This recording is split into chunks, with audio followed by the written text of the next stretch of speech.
एक गांव में गौतम बुद्ध का बहुत बड़ा आश्रम था। वहां पर एक प्रसिद्ध बौद्ध गुरु रहते थे। वहां पर उनका एक शिष्य बहुत बोलता था। वो हर समय इधर उधर की बातें करता था। जब वह दान लेने के लिए जाता तो हर घर से एक नई कहानी लेकर आता और आश्रम के दूसरे शिष्यों को सुनाता था। एक शिष्य की दूसरे से बुराई करता, चुगली करता और दूसरों के सामने अच्छा बनने का प्रयास करता। खुद के मुंह से ही खुद की तारीफ करता रहता और हमेशा ही खुद को गुरु के सामने सबसे बुद्धिमान और उत्तम साबित करने का प्रयास करता। वह खुद को सभी शिष्यों से अलग और श्रेष्ठ मानता था। उसका कहना था कि मैं एक अमीर घर का बालक हूं।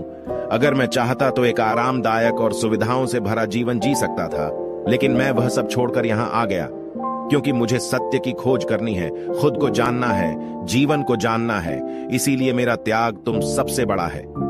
एक दिन गुरु ने आश्रम के सभी शिष्यों को बुलाकर कहा, आप सभी को अगले 1 माह के लिए कोई न कोई संकल्प लेना है। इससे आपकी संकल्प शक्ति मजबूत होगी और आप में आत्म शक्ति का संचार होगा। आप सभी अपने सामर्थ्य के अनुसार कोई सभी संकल्प ले सकते हैं और यदि 1 माह से पूर्व आप में से जिस का भी संकल्प टूट जाएगा तो वो अपनी पुरानी दिनचर्या में वापस आ जाएंगे।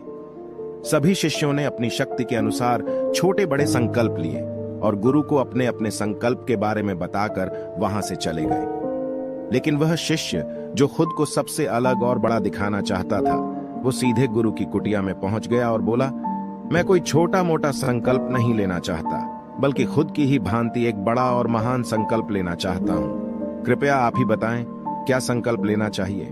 उसकी यह बात सुनकर गुरु मुस्कुराए और बोले, क्या तुम मेरे द्वारा दिए गए संकल्प को पूरा कर पाओगे?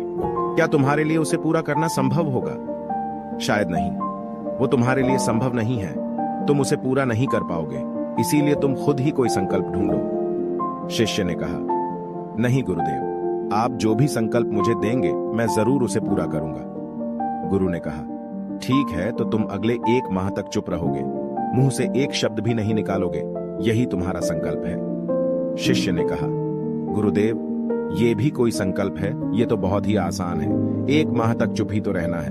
आप कोई बड़ा संकल्प दीजिए जो मेरी योग्यता के लायक हो, जिसे पूरा करने में मुझे समस्या हो। गुरु ने कहा, पहले तुम इस संकल्प को तो पूरा करके दिखाओ।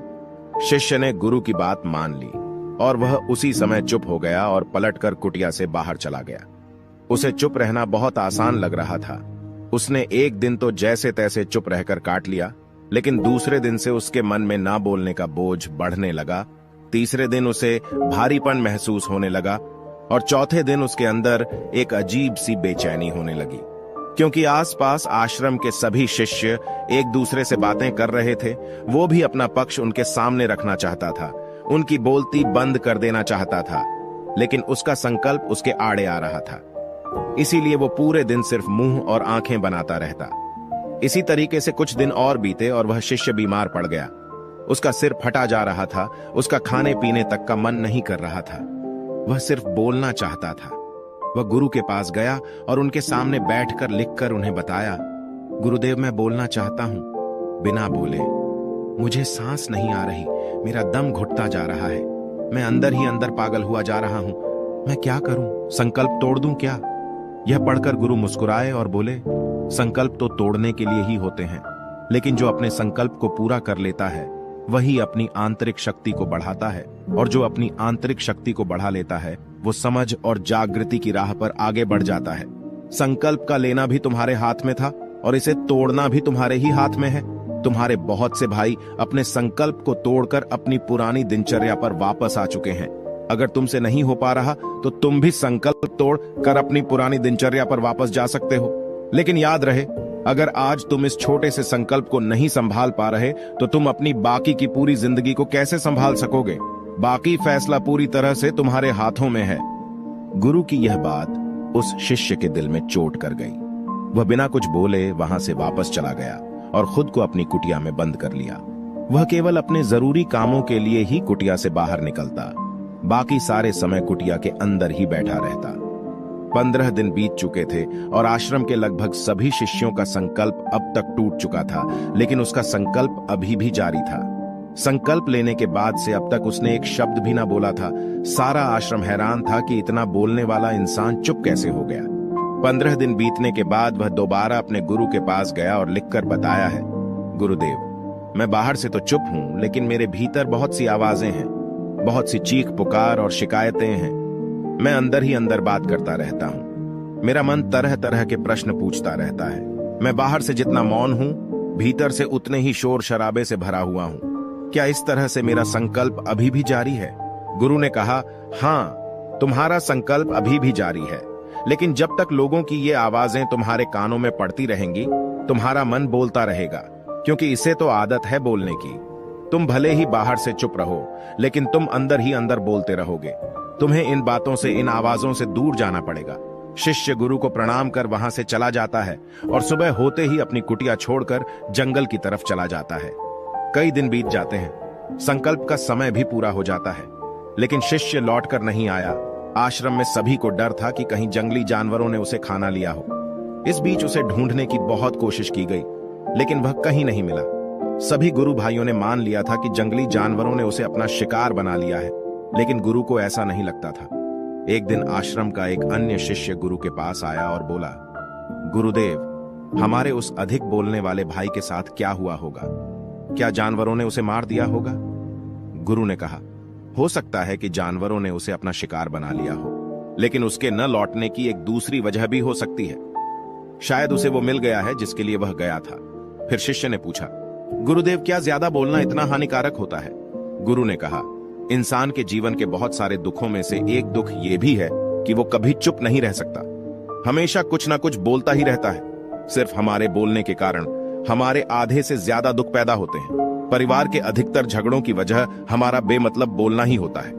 हम में से कोई भी चुप नहीं रहना चाहता, हम बस सामने वाले को सुना देना चाहते हैं। जो भी हमारे मन में है, सब निकालकर उसके मन में बैठा देना चाहते हैं। उसे समझा देना चाहते हैं कि देख, तू गलत है और मैं सही, और इस तरीके से सब एक दूसरे की सड़ी गली बातों को ग्रहण कर रहे हैं। इस तरीके से सुनने और सुनाने का यह काम जिंदगी भर चलता रहता है, लेकिन इस नासमझी में हम अपना समय, अपना जीवन, अपनी समझ और सबसे महत्वपूर्ण वो कीमती पल जो जिए जा सकते हैं, जिनको अनुभव किया जा सकता है, जिनमें आनंद को प्राप्त किया जा सकता है, ये सब खो देते हैं। लेकिन इसके बदले हमें मिलता क्या है? कुछ नहीं, सब व्यर्थ और बर्बाद हो जाता है। इस पागलपन में हमने क्या खो दिया, इसका एहसास केवल कुछ ही लोगों को हो पाता है। बाकी लोग जैसे उन्हें अपने आने का पता नहीं, वैसे ही उन्हें अपने जाने कभी पता नहीं चल पाता। शिष्य ने कहा, तो फिर इसका समाधान क्या है? गुरु ने कहा, पूरी जागरूकता के साथ अपने विचारों को देखना यही एकमात्र तरीका है। सारी मानसिक समस्याओं का वर्तमान में रहकर चिंतन करना, पूरी जागरूकता के साथ अपना काम करना जिंदगी में चमत्कारिक बदलाव ला देता है। उसके बाद वह शिष्य गुरु से अपने प्रश्नों का उत्तर पाकर उनको प्रणाम करके वहां से चला गया। उस शिष्य को आश्रम छोड़कर गए हुए 3 महीने का समय बीत चुका था, लेकिन उसकी कोई खबर ना थी। अब तक तो सभी गुरु भाइयों ने भी उसके वापस लौटने की उम्मीद छोड़ दी थी, लेकिन एक दिन वो आश्रम लौट आता है। उसे देखकर सभी के आश्चर्य और खुशी का ठिकाना न रहा, लेकिन अब वो नहीं था जो यहां से गया था। वो कुछ और ही बनकर वापस आया था। उसके अंदर एक गजब का बदलाव महसूस किया जा सकता था। उसके चेहरे पर एक गजब का ठहराव और आंखों में बड़ी शांति थी। आश्रम में आते ही सभी गुरु भाइयों ने उसे चारों तरफ से घेर लिया और बातें करने लग गए। वह भी अपने गुरु भाइयों से बातें करने लगा। उससे बात करने वाले सभी ने यह अनुभव किया कि अब वे पहले जैसा उतावला और बातूनी नहीं रह गया था। उसके मुंह से एक एक शब्द बहुत ही सुलझे हुए और मधुरता के साथ निकल रहे थे। थोड़ी देर तक गुरु भाइयों से बात करने के बाद वह सीधा गुरु की तरफ चला गया। उसने गुरु के चरण छुए और कहा, गुरुदेव, क्या मैं अब भी मौन हूं? क्या अब भी मेरा संकल्प जारी है? गुरु ने कुछ देर तक शिष्य की आंखों में बड़े ध्यान से देखा और कहा, हां, तुम अब भी मौन हो। तुम्हारे मुंह से एक भी शब्द निकल नहीं रहा और तुम्हारा संकल्प अभी भी जारी है। शिष्य ने कहा, गुरुदेव, जब मैं आश्रम से गया तो मैं मुंह से तो चुप था, लेकिन मेरे अंदर बहुत सी आवाजें थीं। मन में बहुत से प्रश्न थे और वो बंद नहीं हो रहे थे, तो मैं जंगल में चला गया, इस उम्मीद से कि वह मुझे शांति मिलेगी और मेरे मन की बकबक कम हो जाएगी। लेकिन मैं जितना एकांत में जाता गया, मेरे अंदर की आवाज उतनी ही तेज होती गई। मेरे भीतर की पुरानी से पुरानी आवाज मुझे सुनाई देने लगी। तब जाकर मैंने महसूस किया कि मैं कितना गलत कर रहा था। जब मैं अपने परिवार वालों, दोस्तों को और गुरु भाइयों को बुरा भला कहता था, तो उस समय मुझे लगता था कि मैं सही कह रहा हूं। जब मैं गुरु भाइयों की एक दूसरे से चुगली करता हूं और उनका मजाक बनाता, तब भी मुझे यही लगता था कि मैं उनसे बेहतर हूं और मैं सही कर रहा हूं। लेकिन उस दिन मैंने पहली बार महसूस किया कि मैं कितना गलत बोलता था। काफी दिनों तक ये आवाजें, ये शिकायतें मेरे अंदर चलती रहीं, लेकिन धीरे धीरे करके एक दिन ये सारी आवाजें मेरे अंदर से समाप्त हो गईं। अब मैं भीतर से भी मौन हो गया। उस घने जंगल में बाहर से कोई बोलने वाला था नहीं और भीतर कोई आवाज बची ही नहीं थी। और मैं उस दिन पहली बार मौन का सही अर्थ समझा। मेरे चारों तरफ बहुत शांति थी। हालांकि अभी भी कुछ आवाजें आ रही थी जो पहले भी आती थी, लेकिन मैं उन्हें सुन नहीं पाता था। पर अब वह सभी आवाजें मुझे स्पष्ट रूप से सुनाई दे रही थी। हवा के चलने की आवाज, चिड़ियों के चहकने की आवाज और पानी के बहने की आवाज। ये सभी आवाजें मैंने पहली बार पूरे होश पूर्वक सुनी। अपने चारों तरफ इतनी शांति मैंने पहले कभी महसूस नहीं की थी। तो इस शांति को भंग करने के लिए मैंने पहली बार अपने मुंह से कोई शब्द निकाला। मैं चिल्लाया, हे ईश्वर, यह कैसी शांति है? सभी कुछ इतना शांत क्यों है? ऐसा क्या हो गया? लेकिन मेरे चिल्लाने के बाद भी वह शांति भंग नहीं हुई। सब कुछ पहले के जितना ही शांत था, बाहर भी और भीतर भी। हे गुरुदेव, मैंने अपने गुरु भाइयों से बात की। मैंने आपसे बात की। मैं बोल रहा हूं, मैं चल रहा हूं, मैं सब कुछ देख रहा हूं, लेकिन मैं अपने भीतर एकदम एकांत में हूं, मौन में हूं। भीड़ में होता हूं, तब भी भीतर से अकेला एकांत में होता हूं। जब मैं खुद में भी शोर करना चाहता हूं, तब भी एकांत में ही होता हूं। अब सब दिखाई पड़ने लगा है, सब सुनाई पड़ने लगा है।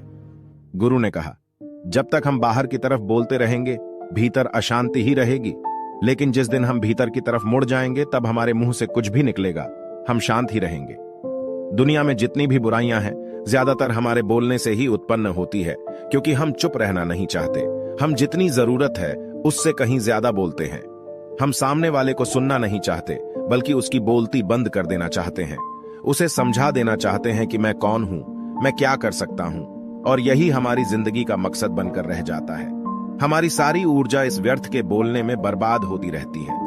ऐसे ही समाज में लोगों का जीवन दुखों से भर जाता है, जो हमेशा एक दूसरे को सुनाने में लगे रहते हैं। कभी एक दूसरे को सुनना नहीं चाहते, समझना नहीं चाहते, और चुप रहना तो उन्होंने कभी सीखा ही नहीं, क्योंकि चुप रहना उन्हें छोटा महसूस करवाता है।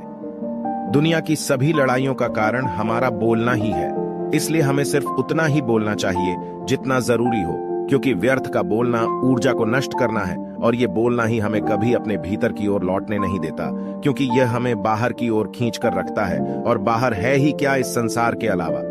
लेकिन अगर अपने भीतर के संसार की ओर मुड़ना है, तो इस मुंह को बंद ही रखना चाहिए। इसीलिए जितने भी बुद्ध हुए, आत्मज्ञानी हुए, वो सभी एकांत की ओर भागे, ताकि उन्हें ज्यादा ना बोलना पड़े, ज्यादा सुनना ना पड़े। वो एकांत में रहें और शांत रहे, इसीलिए आसानी से भीतर की यात्रा कर पाए। लेकिन अगर कोई चाहे तो इस संसार में रहकर भी एकांत में रह सकता है, शांत रह सकता है, लेकिन इसके लिए उन्हें अपनी ऊर्जा बचानी होगी, जिसे वह अब तक अपने व्यर्थ के शब्दों में बर्बाद कर रहे थे। दोस्तों, इस कहानी की सीख यही है कि व्यर्थ का बोलना ऊर्जा को नष्ट करना है। ज्यादा और व्यर्थ बोलना ही हमें अपने भीतर की ओर लौटने नहीं देता, क्योंकि यह हमें बाहर की ओर झुकाए रखता है, और जिन्हें भीतर की यात्रा करनी है, उन्हें अपने मुंह को बंद ही रखना चाहिए। मुझे उम्मीद है कि आपको यह कहानी पसंद आई होगी और काफी कुछ सीखने को मिला होगा। कहानी के बारे में अपने विचार आप हमें नीचे कमेंट बॉक्स में कमेंट करके बता सकते हैं। जाने से पहले वीडियो को लाइक करें और चैनल को सब्सक्राइब जरूर करें।